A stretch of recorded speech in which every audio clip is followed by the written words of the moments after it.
नी को हुआ पछतावा। रोहन और सीमा की नई नई शादी हुई थी। घर में ससुर यानी रोहन के पिता सुधीर जी और वे दोनों बस 3 ही लोग थे। इस घर को रोहन के माँ पापा ने जीवन भर पाई पाई जुटाकर बड़ी मेहनत और अरमानों से बनाया था। वरना आज के समय में मुंबई में घर बनाना तो दूर की बात है, किराए पर लेना भी बहुत बड़ी अचीवमेंट से कम नहीं है। जब रोहन कॉलेज में था तब माँ उन्हें और दुनिया को छोड़कर जा चुकी थी। एक काम वाली बाई सकू थी जो सुबह से लेकर शाम तक उनके घर का सारा काम करती थी। नई नई शादी हुई थी, इसलिए सकू बाई का दिन भर घर में रहना सीमा को अपनी प्राइवेसी में बाधा सा लगता था। इसलिए अब सकू बाई सुबह खाना बनाना, कपड़े और पोछा करने के बाद चली जाती और वापस शाम को आकर खाना बनाती।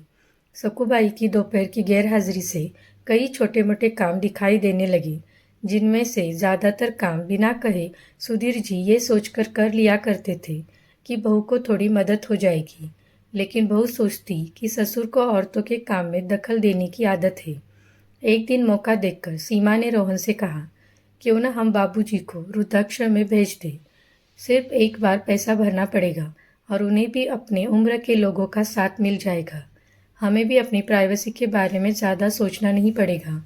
रोहन ने सीमा की बातों पर ज़्यादा ध्यान नहीं दिया। कुछ दिन के बाद बापूजी अपने दोस्तों के साथ एक हफ्ते के लिए टूर पर गए और इत्तेफाक से इसी दौरान सकोबाई भी छुट्टी पर थी। फिर क्या, सीमा को जैसा चाहिए था वैसा समय मिलने लगा।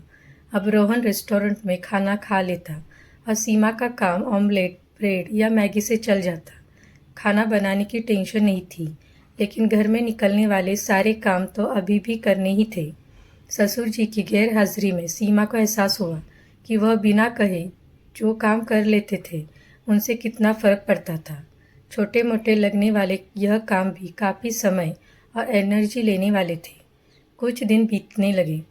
एक दिन रोहन सीमा को कहता है, चलो आज कहीं बाहर घूम कर आते हैं। सीमा बड़ी खुशी खुशी सज धज कर बाहर घूमने के लिए तैयार हो जाती है। रोहन सीमा को अपने घर से 4 किलोमीटर दूर एक चौर में लेकर जाता है। एक आदमी रोहन के हाथों में एक चाबी देता है। रोहन उस चाबी को लेकर चौल का एक कमरे का दरवाज़ा खोलता है। कमरा खुलते ही 2 रूम वाले उस छोटे से अंधेरे से भरे घर के अंदर रोहन सीमा को लेकर जाता है और कहता है, कैसा लगा तुम्हें हमारा नया घर? रोहन कहता है, हम अगले महीने इसी मकान को भाड़े से लेकर अलग रहेंगे और अपनी प्राइवेसी का मज़ा लेंगे। अभी मेरी आमदनी के हिसाब से हम इसी को एफर्ट कर सकते हैं। रोहन का यह व्यवहार सीमा के समझ में नहीं आया। वह चौंकते हुए कहती है, हमारे पास इतना बड़ा घर तो है, फिर क्यों हम भाड़े से रहेंगे? रोहन उसे टोकते हुए कहता है, सोच समझकर बोला करो, वह घर हमारा नहीं है, वह माँ बाबूजी का घर है। तुम्हारे पास 1 महीना है सोचने के लिए कि तुम्हें आगे क्या करना है। दोनों वहाँ से वापस अपने घर लौट आते हैं। पूरे रास्ते सीमा के दिमाग में तरह तरह के विचार चल रहे थे। घर पहुँचते ही उसने रोहन से कहा, माना कि यह घर माँ बाबूजी का है, लेकिन क्या हमारा इस घर पर कोई हक नहीं है? रोहन ने कहा, बिल्कुल है, लेकिन माँ बाबूजी के बाद जब तक वह है तब तक तो नहीं। अगर तुम्हें हक समझ में आता है तो तुम्हें जिम्मेदारियाँ भी समझ में आती होगी। सिर्फ हक के बारे में सोचकर अपनी जिम्मेदारियाँ भूलकर स्वार्थी होना क्या भला अच्छा होता है? सीमा के पास रोहन के इस सवाल का कोई जवाब नहीं था। वह सोचने लगी कि उसने अपने क्षणिक सुख के स्वार्थ के लिए इतने नीचे गिरकर ऐसी घटिया सोच अपने दिमाग में आने दी।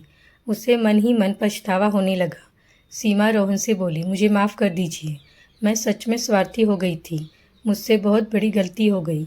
रोहन बोला, तुम्हें पछतावा हुआ, मेरे लिए यही काफ़ी है, मैं तुमसे नाराज़ नहीं हूँ। बेटे और बहू की बातें सुधीर जी दरवाजे पर खड़े होकर सुन रहे थे। उन्होंने आसमान की तरफ देखा और बोले, भाग्यवान तुम धन्य हो जो तुमने ऐसे बेटे को जन्म दिया है। उन्होंने दरवाज़ा खटखटाया।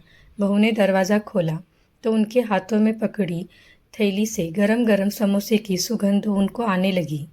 ससुर ने अपनी बहू से कहा, वो कोने वाले हलवाई के पास से लाया हूँ, तुम्हें बहुत पसंद है ना?